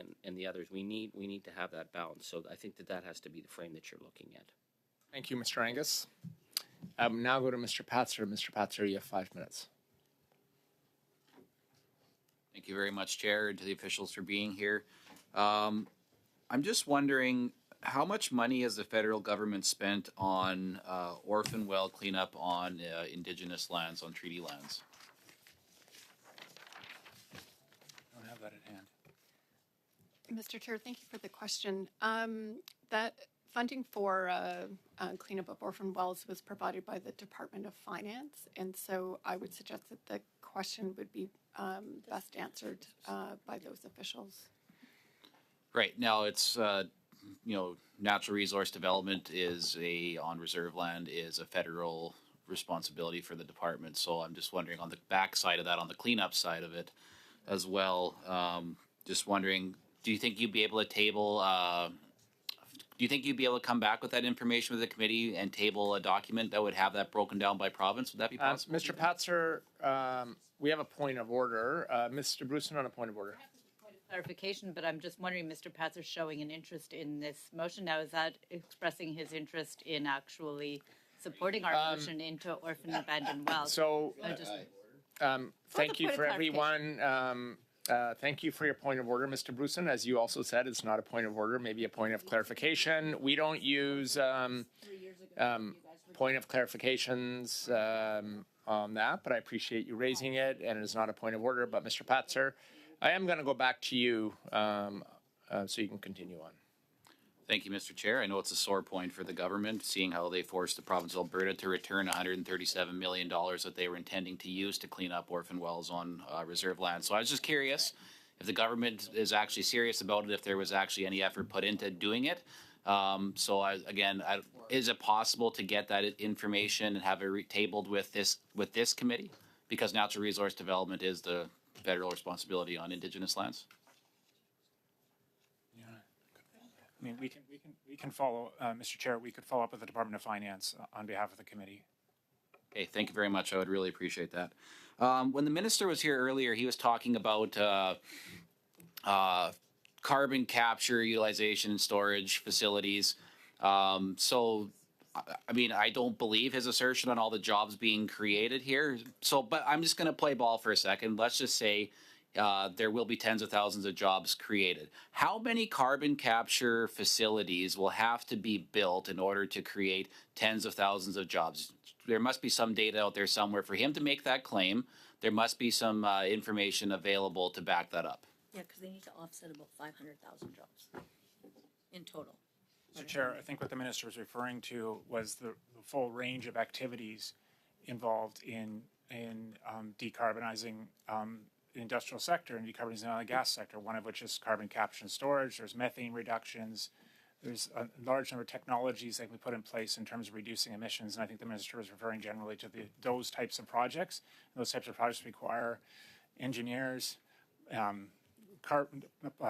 sorts of trades to implement what are pretty significant, large technically challenging projects. Okay, so a lot of these large projects, like, because he'll be trying to lump like construction jobs in with that as well, right? I mean, construction jobs are important, but on one facility, they're only there for a couple of years and then they're off to the next project. So in order to replace the hundreds of thousands of jobs that have already been lost, and also the 100,000 jobs that are projected to be lost with the emissions cap, again, he must have some actual hard data, and I would assume that the department would have that data. How many carbon capture units, and again, the supplementary estimates, he said that there's provisions within them to build carbon capture. So how many carbon capture units will have to be built in order to create the tens of thousands of jobs he was referencing? There's an analysis of employment impacts and employment of the proposed regulations in the regulatory impact assessment statement that was tabled with the regulation by Environment and Climate Change Canada. So I'd refer the committee to that for analyzing the impact of the regulation. Okay. I'm just wondering for the department here, is it standard practice for the government to invest in companies on the verge of bankruptcy? I think every investment decision has a full detailed set of calculations behind it, looking at the business case before making an investment decision. Okay, because shortly thereafter getting the big announcement on the amount of money that was going to be spent on the battery plant in Quebec with Northvolt, Northvolt, the parent company in Sweden, has filed for bankruptcy protection. They went bankrupt. Now, I know they're claiming that it won't impact the Quebec plant, but Premier Legault is already up in arms about some of the details here about the securities being demanded to try to bail out the parent company. So what provisions do we have to make sure that Canadian taxpayers' money aren't simply being used to bail out a foreign company? My understanding is no funds have been allocated to that company under that proposed transaction, but we are not directly involved in that, so we can certainly, I would suggest talking to Industry, Science and Economic Development Canada, for example, who have been leading on that project. Thank you. Time's up there. Thank you for your question and answers. And we'll now go to Ms. Lapointe. Ms. Lapointe, you have 5 minutes. Thank you, Chair. I also have some questions about the 2 billion tree program. I think a few weeks ago, the commissioner had reviewed the program and weighed in on the progress that was being made. I believe he expressed some concerns about the targets. So can you please provide an update to us on how we are doing with the program? Where are we at with targets? And do we expect to achieve the overall $2 billion goal that we had established? Sure.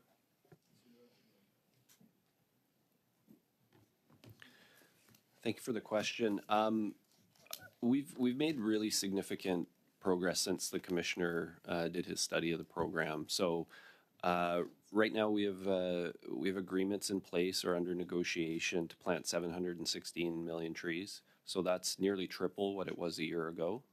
So lots of progress there. We have about 200 agreements. We've in the first 3 years of the program, obviously through partners, have planted 157 million toward the 2 billion target. Which includes trees planted under the Low Carbon Economy Fund and the 2 Billion Trees program. We've launched a co-developed Indigenous funding stream. We're exceeding targets on the federal stream, on the urban stream. We're about nearly half on the Indigenous stream and the private land stream. We've got agreements with nearly every province and territory across the country. So lots of great progress. It is an ambitious goal though, and there are lots of challenges with ramping up supply chains, with working through partners. Provinces and territories have to find their matching funds, as do other kind of partners. As well as the land to plant, and we've had some really challenging fire seasons, which overlap with planting season. So there are a lot of complications that run into a very complex supply chain. But we're making really good progress in my view, and we're committed to the goal. Are there best practice models that we can look to in other regions or parts of the world? I mean, I would say not that I'm aware of that have similar circumstances to Canada, and so part of it is that 90% of our forests are owned and managed by provinces and territories, and so in order for us to deliver on a really ambitious goal like this in the Canadian context in forestry, we need to work very closely with our provincial and territorial colleagues, and so we're that's what we're doing, and we knew going in that that it was going to take some time to ramp up those supply chains, and so what we've really been focused on is working with partners to develop those kind of long-term agreements that really will drive the demand and help to build those supply chains so that we are getting the right seeds, developing those saplings, and so that really that whole kind of planting cycle all the way through to monitoring is in place. On to critical minerals now. I think our government has done a good job of anticipating the global demand, the ramp up of global demand for critical minerals. We launched a critical mineral strategy, and then in the 2022 budget, we allocated $3.9 billion, I think, towards critical minerals. Can you give us an update on where we're at in terms of the number of projects that we've approved, the funding that has flowed? And I'm interested not only towards the sourcing of critical minerals, but also towards the development of the value chains, because that's a really key part of the critical mineral strategy in terms of creating generational wealth for our country and communities. Thank you, Mr. Chair. So to date, we've announced over $288 million in funding to support 59 critical minerals projects under the strategy. And I'd note for the committee that the Critical Minerals Infrastructure Fund, which was opened earlier in 2024, we're now starting to advance projects and advance agreements under it. We've now this includes $182 million in conditionally approved contribution funding for 14 different projects. What's really important about these is it's about creating that enabling infrastructure to open up mining regions and mining areas. So northwestern British Columbia, for example, in Ontario, in the Sudbury, Timmins, Thunder Bay area, opening up those areas further for mining activity and create that really important enabling infrastructure.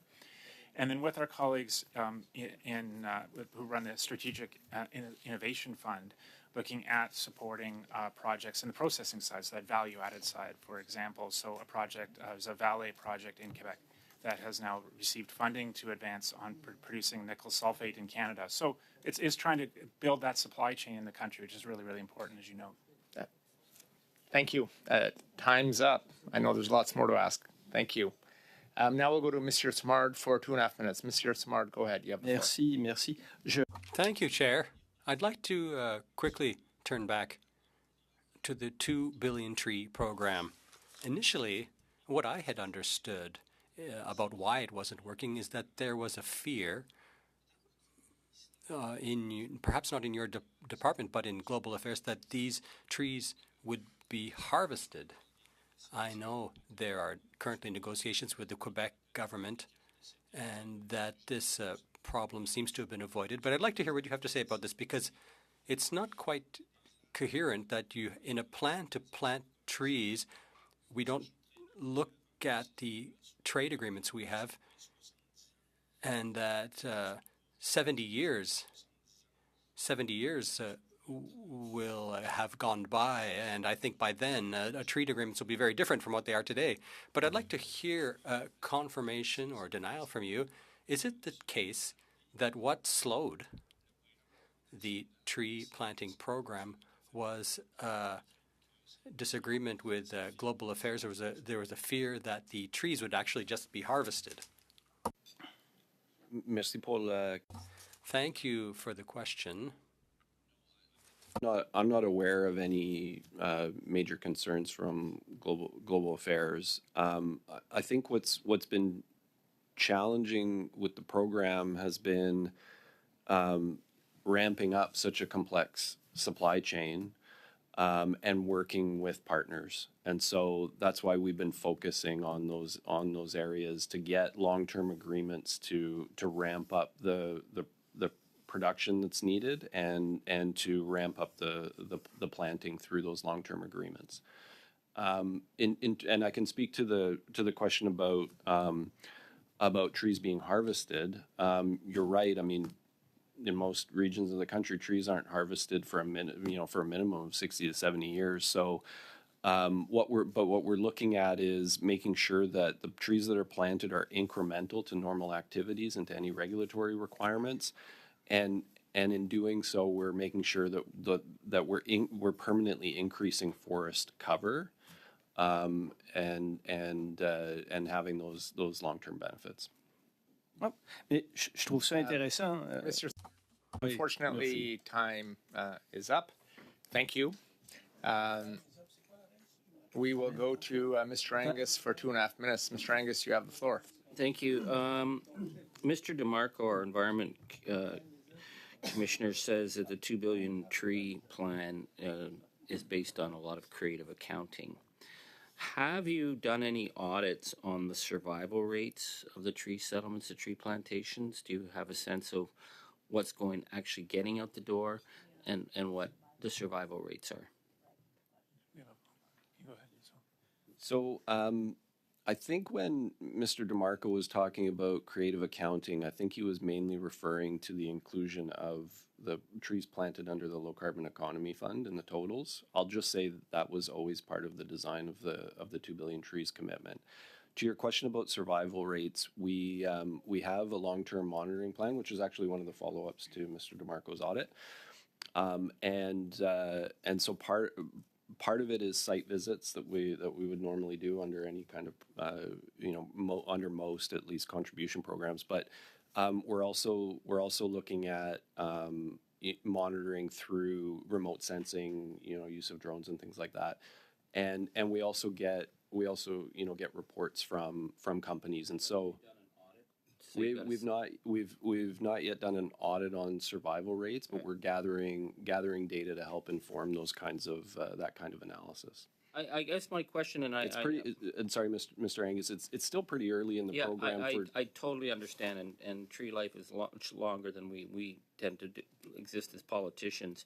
I guess one of the complexities is that, again, so much of this is under the province, and in Ontario, the province puts it under the various forestry alliances. In my region, the Abitibi Forest Alliance, the Timiskaming Forest Alliance, they do the planning of the forest. So are you doing this on Crown land, provincial land, private lands? Like, who are your partners? How do you do this? Like, are you hiring tree planters, those hippie kids coming up from Guelph in the summer? And, are they working for the feds? Or, how does this actually happen?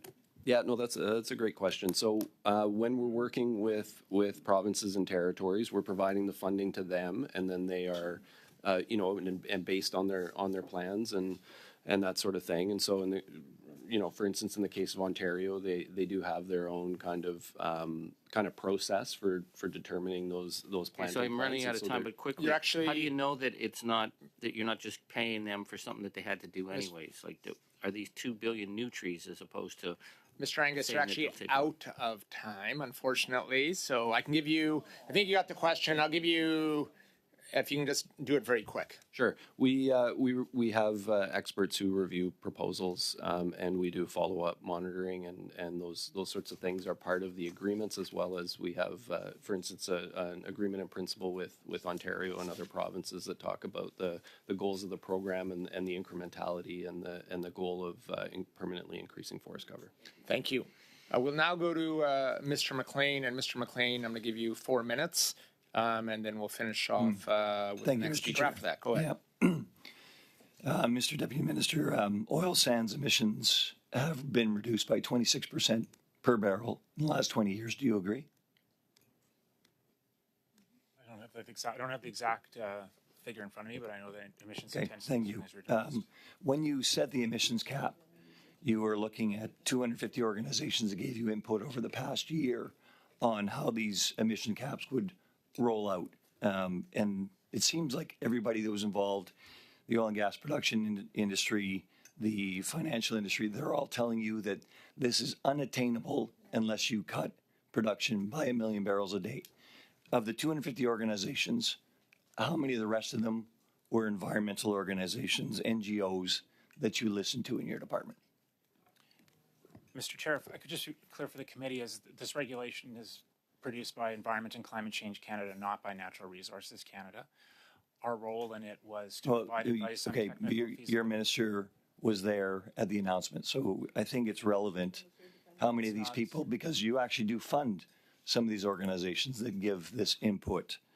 So can you tell us if anybody, all these organizations that gave input here, if they're the NGOs, the environmental NGOs, that have misled your department so far, including on the hydrogen study, where they overestimated even the Department of Environment's impact on the decarbonization associated with hydrogen by a factor of 3 to 1 in the initial report, but now by a factor of 21 to 1. So 14% of the Department of Environment's study, but 3 times that. What I'm suggesting here is you're basing your input on organizations that are paid by you that have provided you with nothing of any substance so far. Mr. Chair, I'm not sure I'm entirely following the question. Okay, well, let me quote the Environment Minister on some of his input on what you've accomplished so far with these organizations, because he presented this department just a couple of weeks ago. He says that there's a lack of reliability in projections that have hindered the credibility of the plan, that in fact the recent decreases to projected 2030 emissions were not due to climate actions taken by governments, but were instead because of revisions to the data or methods used in modeling. In short, you're spending a lot of money in all these programs, including the 2 billion trees program, and you're accomplishing absolutely nothing. You're just monkeying around with the numbers. And these are the organizations that your department and the Department of Environment are funding to give you false data points. Do you understand my question now? Mr. Chair, I'm just not sure what organizations you're referring to. I don't know. Seriously. Okay, well, there's $8 million you've given to Pembina Institute over the last number of years. Are they one of the organizations giving you the information based upon that says this emissions cap is actually possible? Mr. Chair, the input on the emissions cap was to Environment and Climate Change Canada, who were responsible for developing the regulation. In NRCan, we did work on what would be technically feasible in terms of methane reductions and carbon capture and storage as input into that regulation. The regulation is now out for consultation. Invite Canadians to participate in that consultation and please provide views on this regulation. Thank you very much, Mr. Deputy Minister. Thank you, Mr. McLean. And now we'll go to Mr. Schiefke for the final few minutes with us today. The floor is yours, sir. Thank you very much, Chair, and I'd like to add my thanks to our witnesses, department officials for being here. I think I'm going to continue with the line of questioning with the 2 billion trees program. Contrary to my Conservative colleague, I have seen the fruits of this program right here in my community of Vaudreuil-Soulanges, with over 10,000 trees being planted by the city of Vaudreuil-Dorion, who received half of the funding paid for through the program. They covered the other half, and the trees, in response to some of the questions from my opposition members, were actually planted by the city officials themselves, by the city. Along those lines, I'm wondering if you could perhaps elaborate on the split between rural-urban tree planting. How effective is our push to get those trees planted in urban settings? Thanks very much for the question. I think our urban stream under the program has been very successful. As I mentioned earlier, we're exceeding the targets on urban planting. You know, and urban trees, they provide a range of benefits. They provide you know, health benefits to communities, mental health and physical health. They help to cool urban spaces. They give folks places to relax and connect to nature, as well as the climate benefits. And so I think that's been a really successful stream of the program. Now, of course, those planting in urban settings, costs more than in other settings, but that's why we had these different streams. I'd also say, we have a great project with the Federation of Canadian Municipalities where they're going to be working with about 300 communities to plant 1.2 million trees in those communities. That'll create about 2,000 jobs every year in those communities, and so we're really rolling that out right across the country. Fantastic. Would you be able to share that information with the committee? I'd actually love to see a little bit more about that program with the Canadian Federation of Municipalities, perhaps even share it with some of my municipalities in my community of Vaudreuil-Soulanges. I agree with you 100%. The benefits to planting trees in urban settings is incredible. We're experiencing that already in my community of Vaudreuil-Soulanges, where we experienced significant urban sprawl over the last 10 years, and we're looking to recapture some of the green spaces that we had unfortunately been taken over by development, restoring some of those green spaces where people can go to get more tempered temperatures, ensuring that we have cleaner air in our community. So it's been very successful. I know I only have 2 minutes left, and the chair is probably going to cut me off, and I hope you got about 30 seconds. Oh, darn. Could you speak a little bit to how effective the partnerships have been with our Indigenous partners in putting this forward? Because I know that that's an important relationship that we have to foster to get this done. Yeah, thanks very much. I'll try and be quick. In the first year of the program, or first 2 years, I believe that 20% of the projects had an Indigenous lead. So lots of interest in the program. We also co-developed an Indigenous funding stream with a distinctions-based approach, where we're working with First Nations and MAT groups to work on their priorities and objectives in terms of tree planting. And so, one example that we have is Nakote Limited is planting trees to restore fire damaged lands in Manitoba. And so, and there are examples across the country of the excellent work that Indigenous groups are doing in terms of planting through the program. Thank you. Thank you, Chair. Thank you. I want to thank officials for joining us today and providing detailed answers to the questions by committee members. Thank you, and colleagues, we have agreement to adjourn for this evening. We do. Have a great evening. Meeting adjourned.